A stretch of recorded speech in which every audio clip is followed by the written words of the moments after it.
afán de resolver en el afuera, en lo externo, lo que produce sufrimiento, muchas veces se utilizan conductas que son consideradas adictivas, ya que corrompen y someten la voluntad, impidiendo que uno pueda manejarlas o librarse de ellas fácilmente. Entre estas conductas adictivas, que son infinitas y de variada especie e intensidad, debemos distinguir entre las que se basan en una dependencia física y las que no. Entre las adicciones que basan la dependencia en lo físico, citamos fundamentalmente las drogas o sustancias que, incorporadas al cuerpo físico, producen alteraciones a nivel perceptivo, alterando la realidad tal como la concebimos. Pero existen muchísimas adicciones que no generan una dependencia física sino mental, que son igual de adictivas y peligrosas.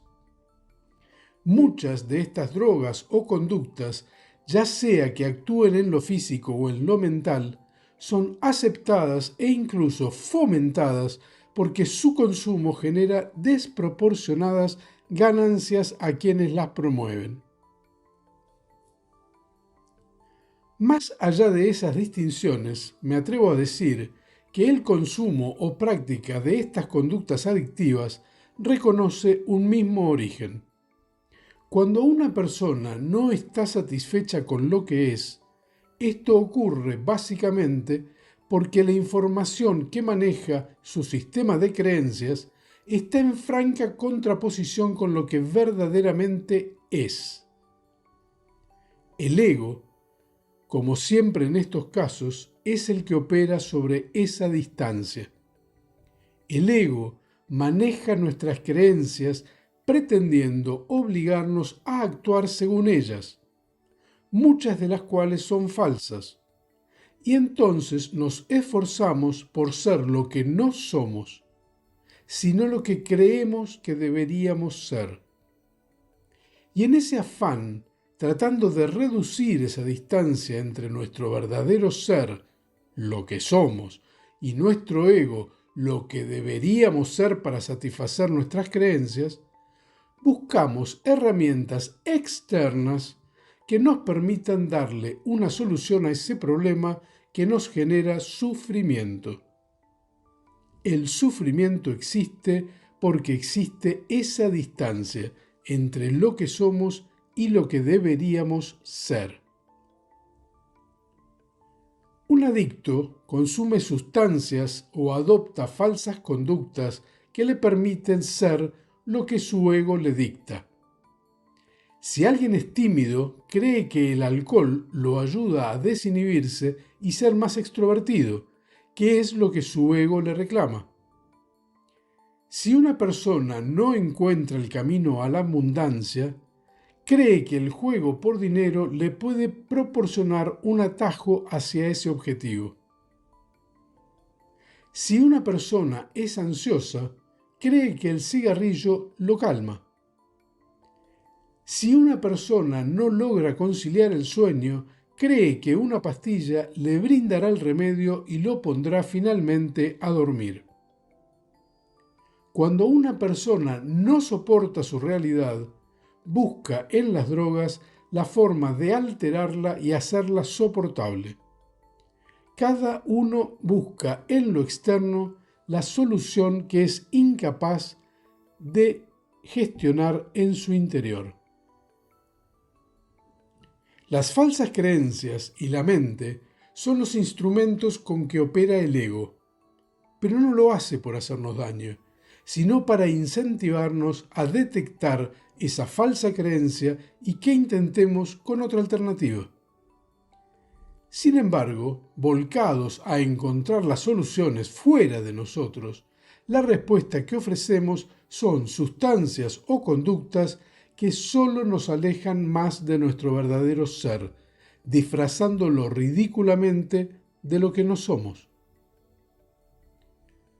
Para no cargar sobre el adicto únicamente y su imposibilidad de resolver hacia adentro sus problemas dando vuelta la mirada, es justo que tengamos muy en claro que una industria muy vigorosa y floreciente se aprovecha de esa debilidad sin importar las consecuencias individuales o masivas que conlleva. La publicidad de infinidad de sustancias legalmente aceptadas pero tremendamente nocivas es solo la punta del iceberg, porque existe una publicidad encubierta que se atreve a fomentar también el consumo de miles de sustancias ilegales a simple vista, pero que cuentan con la complicidad de casi todos los estamentos de la sociedad. El adicto, que cree haber encontrado la forma de subsanar sus problemas porque finalmente siente que puede ser el que su ego le exige, transita su camino convencido de estar haciendo lo correcto. Y en ese camino, el adicto usa la falsa creencia de la proporcionalidad, creyendo que a mayor recurrencia o consumo, más resultados obtendrá. Si las drogas a las que apeló con ese objetivo le generan dependencia y deterioro físico-cognitivo, prontamente ese deterioro se apoderará de su cuerpo y de su mente, cayendo en una espiral de sufrimiento cada vez mayor. Si las conductas o drogas a las que apeló no le generan dependencia física, igual estará en problemas, porque su dependencia será mental y el resultado de sufrimiento será igualmente creciente y devastador. Y el sufrimiento solo llega a su fin a través de la saturación o del colapso. El adicto cree que lo que está haciendo es lo correcto, porque en principio logra el objetivo que buscaba. Y cuando ya estableció un hábito o una dependencia de su conducta, es incapaz de adquirir perspectiva sobre lo que hace, y mucho menos es capaz de buscar alternativas, porque ha ido construyendo a su alrededor un laberinto del que él mismo, por sí solo, no puede salir. Hay algo peor que estar equivocado, y es no saber que se está equivocado. En ese laberinto, el adicto se siente incomprendido, aislado, y de esa forma se reducen tremendamente sus posibilidades de hallar alternativas o puntos de vista distintos.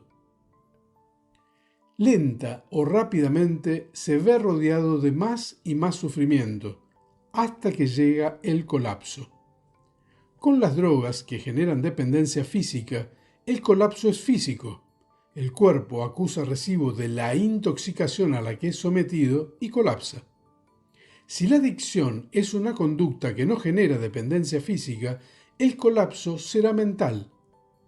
En ambos casos existe el riesgo de muerte física, pero más allá de esa frontera, un abanico de devastación desoladora se presentará inexorablemente.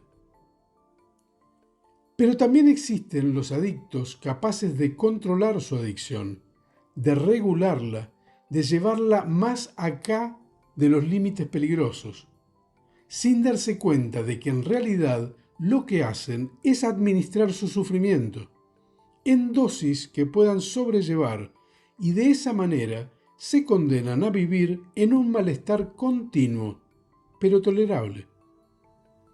Nunca llegan a la saturación o al colapso, pero el bienestar y la felicidad estarán cada vez más lejos de su alcance, pues serán rehenes perpetuos de su ego, sin posibilidades de rebelarse y buscar otro camino. Las adicciones nos acechan en todo lugar y momento, ofreciendo espejitos de colores que nos hacen creer que somos lo que en realidad no somos. El molde causal de la puja entre el verdadero ser y el ego es la complementariedad. El ego acciona y el verdadero ser reacciona. Pero cuando la reacción la brindan otros ajenos a nuestro espíritu, esa complementariedad se rompe y la respuesta que parece efectiva y oportuna es en realidad otra falsa creencia que se suma y no una solución, aunque se le parezca. Así como la enfermedad no se cura silenciando los síntomas, las adicciones no se revierten absteniéndose de las drogas o conductas adictivas. La abstinencia es solo un primer paso, como un medicamento que aplaca un determinado síntoma agudo. Pero si no se busca el verdadero origen de lo que causó la adicción o la enfermedad, volverán a aparecer y cada vez más virulentamente. Revisar lo que el adicto busca ocultar o resaltar para poder satisfacer a su ego y encontrar una alternativa no tóxica es el único camino. Si una persona es tímida y su ego le reclama ser extrovertido, habrá que centrarse en esos extremos. El tímido suele tener baja autoestima, no se aprecia y por eso busca ocultar cómo realmente es. Pero también habrá que analizar si ser extrovertido está en su lista de deseos.